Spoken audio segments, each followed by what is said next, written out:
É sempre indignante quando um crime acontece, um assassinato por exemplo, e as autoridades não dão a devida atenção, fazendo com que o caso se arraste por anos e anos sem encontrar o culpado, certo? Ainda mais quando é claramente pela falta de vontade das autoridades, né? Então hoje iremos ver um caso nesse estilo, porém, a mãe da vítima simplesmente não deixou com que o caso fosse esquecido e resolveu investigar por conta própria, e ela basicamente solucionou o caso sozinha. E suas ferramentas foram simplesmente um caderno, um computador e uma conta no MySpace. Então deixa o like aí embaixo pra poder me ajudar, é rapidinho, não dói nada e me ajuda demais. Clica aí no joinha, se inscreva se você for novo por aqui, e antes da gente começar, vamos a uma palavrinha do nosso patrocinador. Pessoas, olha só, presta atenção aqui. Cerca de 90% dos homens aqui no Brasil só procuram ajuda médica quando estão com problemas graves de saúde, e cá entre nós a gente sabe que isso é verdade. Principalmente quando esse problema é relacionado à estética, aí sim que a gente costuma deixar mesmo de lado, só que a gente também sabe que isso gera um monte de problemas de autoestima e vai virando uma bola de neve com o tempo. E olha, tamo num momento bom, fim de ano, carnaval logo aí, tamo naquele momento de fazer lista de promessas pro ano que vem, e por que não incluir nessa lista o autocuidado, hein? A chance de você, homem, ter que enfrentar um problema relacionado à sua queda de cabelo durante a sua vida é muito alta, e essa é uma situação totalmente tratável que o nosso patrocinador vai te ajudar. A Manual é uma empresa britânica especializada em tratamento para calvície da forma mais prática e segura possível,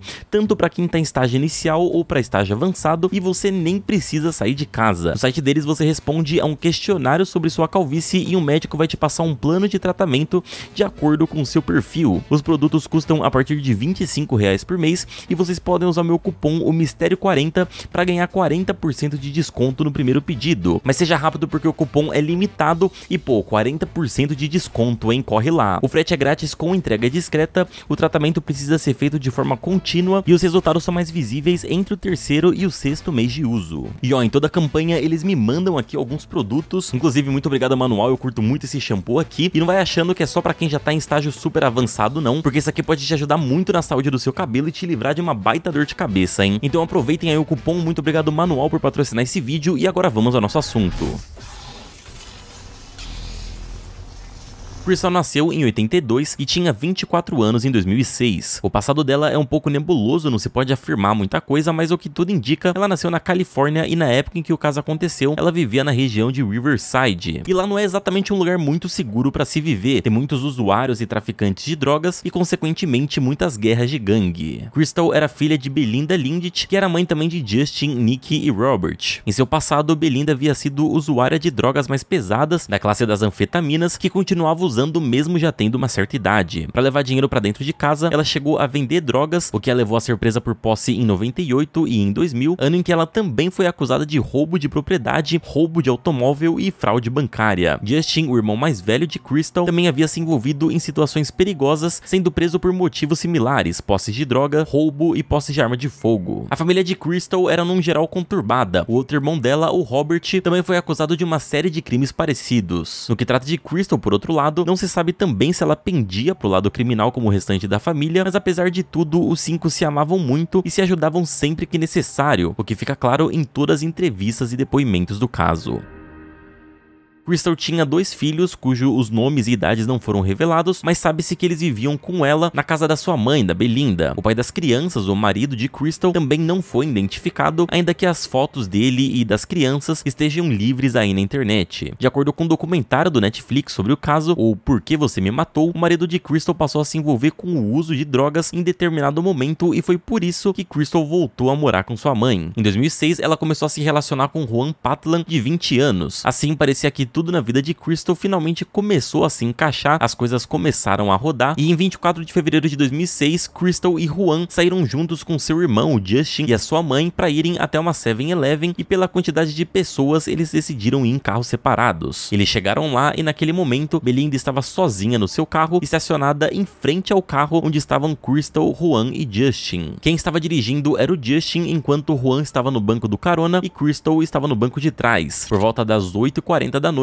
quando já haviam saído da 7-Eleven, a caminhonete dirigida por Justin parou no cruzamento. Nesse momento, quase que instantaneamente, uma Ford Expedition branca parou em frente a eles. Uma das pessoas que estava nesse veículo desceu e seguiu em direção ao carro de Justin, atirando diversas vezes. Belinda conta que conseguiu ver o homem passando por ela com uma arma, falando sozinho. Os disparos atingiram Crystal e Justin imediatamente dirigiu até o estabelecimento mais próximo para poder pedir ajuda. A câmera do local conseguiu capturar o momento em que Crystal é retirada retirada do carro, ainda com vida. Juan também foi atingido pelos tiros, ele tinha uma marca no abdômen e ambos foram socorridos, porém Juan sobreviveu e Crystal infelizmente acabou morrendo depois de 2 dias no hospital.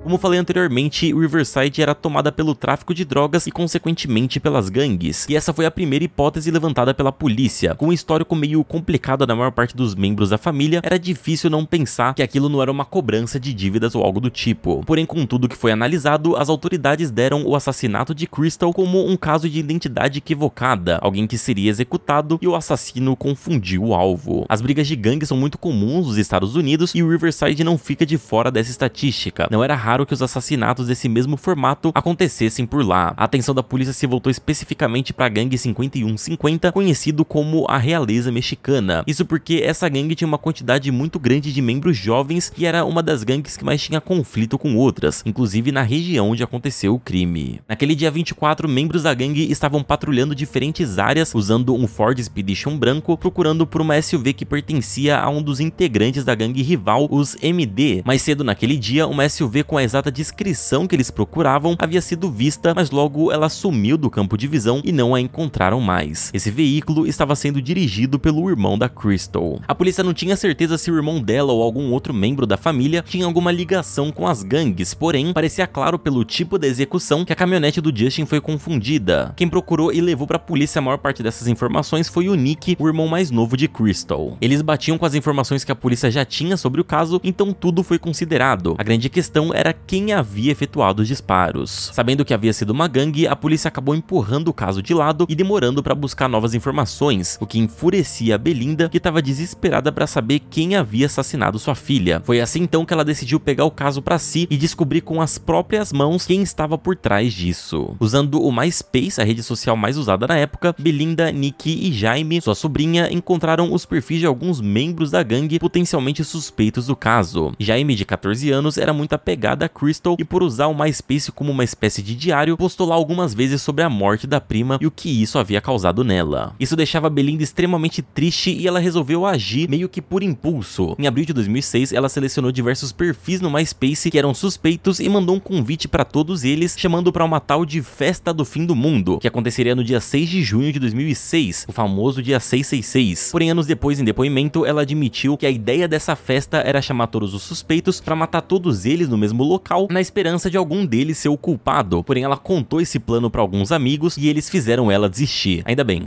6 dias depois, em 26 de abril, Belinda pediu para Jaime criar 2 perfis falsos no MySpace, ambos com as fotos de Crystal. O objetivo de Belinda era que Jaime usasse os perfis para conversar com os suspeitos, ganhar confiança deles e possivelmente conseguir provas do que havia acontecido. Jaime contou que, ainda que quisesse fazer aquilo para ajudar a tia, era inegável o quanto isso afetou a sua saúde mental, mas que descobrir a verdade era o que a motivava a continuar procurando. E funcionou. Em pouco tempo, ela conseguiu contato com William Sotelo e Júlio Heredia. A ideia era essa mesma, e conversando com os suspeitos, criando uma amizade e tudo mais até conseguir a confiança e perguntando sobre suas vidas, o que eles fazem, onde eles frequentam e tudo mais, para poder criar um clima confortável para fazer a pergunta do que eles estavam fazendo na semana em que Crystal foi morta. Eles tinham ali uma lista de suspeitos e precisavam diminuí-la, então essa foi a forma que eles encontraram, já que a polícia não estava fazendo grandes coisas. Depois de algum tempo então, Jaime perguntou ao William, de 17 anos, qual carro que ele dirigia e ele falou que era uma Ford Expedition branca. Bom, não tinha como, a suspeita caiu gigantescamente em cima dele. Belinda e Jaime continuaram conversando com ele para poder manter ali a amizade, manter o contato mesmo, porém a mãe acabou perdendo a paciência e não é pra menos, né? Ela tava conversando ali com o possível assassino da sua filha. Então ela ficou tão irritada que ela foi no chat e escreveu pra ele: cara, você nem reconhece que a menina da foto de perfil que eu tô usando foi a menina que você matou algumas semanas atrás. Todas as conversas foram impressas e enviadas pra polícia, que imediatamente expediu um mandado de prisão pra William. Ainda não se tinha certeza do nível de participação do outro suspeito, do Júlio, porém a polícia conseguiu chegar rapidamente nele depois de localizar o William. Só que assim que as buscas começaram, o William sumiu, então o primeiro a ser julgado foi o próprio Júlio. Ele foi preso preventivamente no dia 8 de agosto de 2007. Com os depoimentos ficou claro que foi Júlio o responsável por efetuar os disparos que atingiram a garota fatalmente. Júlio estava disposto a matar qualquer um que fizesse parte do MD e por isso atirou contra o carro sem pensar duas vezes. Ele foi acusado oficialmente em julho de 2011 e finalmente julgado em 2013. Ele foi acusado de homicídio doloso, tentativa de homicídio, homicídio premeditado e atirar contra um veículo ocupado. Além disso, ele também recebeu uma segunda acusação de homicídio doloso e premeditado pelo assassinato de Lawrence Gonzalez, ocorrido em abril de 2006. Como resultado, ele foi condenado a 138 anos de prisão sem a possibilidade de condicional. A sentença para ele seria a pena de morte, mas Belinda, a mãe de Crystal, pediu para que essa sentença não fosse aplicada. Já William passou 10 anos foragido da polícia. Nesse meio tempo, ele fugiu para o México, onde se casou e teve 4 filhos. Quem deu a informação de onde ele estaria foi novamente a Belinda, que recebeu a localização em uma denúncia anônima feita pelo Facebook. Ele só foi capturado e julgado em 2020, sendo acusado de homicídio em primeiro grau. William se declarou culpado pelo crime e por isso sua pena foi reduzida, como é comum que aconteça. Sendo assim, ele foi condenado a 22 anos de prisão e desses 22, 4 seriam o que ele esperou pelo julgamento, o que totalizou 18 anos de encarceramento. E a polícia, depois de vários anos, reconheceu publicamente a importância da Belinda nessa investigação, afirmando que a sua participação foi fundamental. E hoje a Belinda gerencia um grupo no Facebook de casos não solucionados de Riverside, onde ela ajuda famílias que estão passando pelo mesmo que ela passou alguns anos atrás. Pois é, povo, eu não consigo não ficar chocado quando um civil resolve investigar um caso e descobre novas informações usando um equipamento super simples como um notebook, uma rede social e um caderninho de anotação, enquanto a polícia, que tem diversos equipamentos, tem pessoas treinadas e pagas pra fazer isso, não descobre nada, né? Ou não quer descobrir nada, né? Sei lá. Enfim, se vocês querem ficar mais indignados com esse caso aqui, dá uma olhadinha no documentário da Netflix. E ó, tem outro caso bem indignante que talvez vocês se interessem, que é o seguinte, se liga. Nos anos 80 surgiu uma máquina de radioterapia que era muito moderna pra época, porém essa máquina começou a dar problemas e começou a emitir mais doses de radiação do que o corpo humano aguenta, e aí já viu o que dá, né? Deu um monte de problema com pacientes aí, e os médicos que operavam as máquinas entraram em contato com o fabricante pra perguntar o que estava acontecendo, e a empresa simplesmente levou anos até assumir que a máquina tinha problemas, e durante esse período muita coisa aconteceu. Enfim, esse foi o tema do meu último vídeo sobre a máquina Terac 25, que por conta de um erro de programação causou um problemão, então dá uma olhadinha aí, é só clicar aí na tela e deixa o likezinho antes de sair do vídeo, beleza? Muito obrigado por assistirem o vídeo até o final, um abraço e tchau!